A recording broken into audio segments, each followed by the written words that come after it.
Now, chapter 11 contains a considerable amount of historical information on the Persian and Greek periods, especially highlighting the reigns of Antiochus III and Antiochus IV. The interpretation comes from a considerable number of allusions to passages from Scripture. Now, the focus of chapter 11 is the inevitable result of the exercise of power. The exercise of power leads to external conflict, internal dissolution, and defeat by a more powerful entity. Now, it is the nature of kings and of those with power not to recognize this inevitability. They always aspire to that elusive final victory.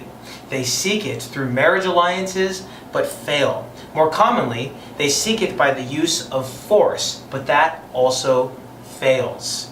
Their aspirations may lead to some famous victories, but these always turn out to be temporary. Now, what's the point for us? Seeking power for ourselves will only lead to our demise.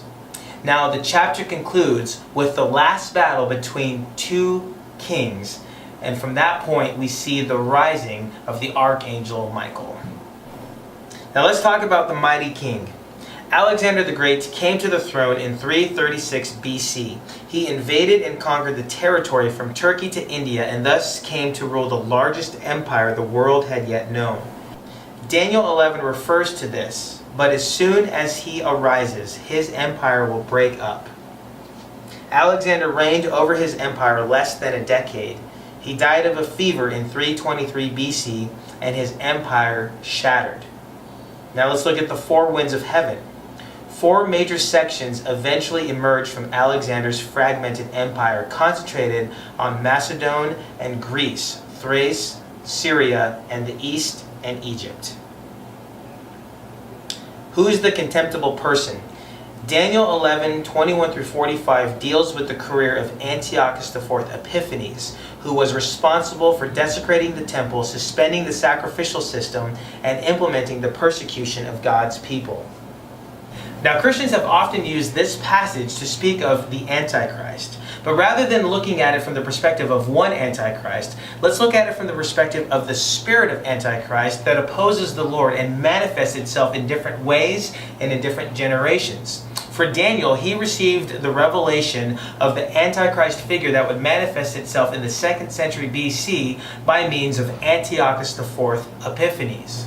But Antiochus' time comes to an end, which is a demonstration of the inescapable consequence of those who set themselves up against God and his people.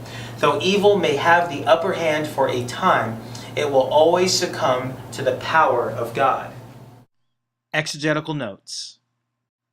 Verse 5 mentions the king of the south. This is a reference to the Ptolemies, the leaders of Egypt. Verse 6 mentions the king of the north. This is a reference to the Seleucians, rulers of Syria. Verse 14 mentions those who are violent among your own people. Violent Jews wanted independence from Egypt but failed in their revolt. Verse 17 mentions a king will be given a daughter in marriage. Antiochus, feeling pressure from Rome to make peace with Egypt, offered his daughter Cleopatra to marry Ptolemy V Epiphanes in 192 BC.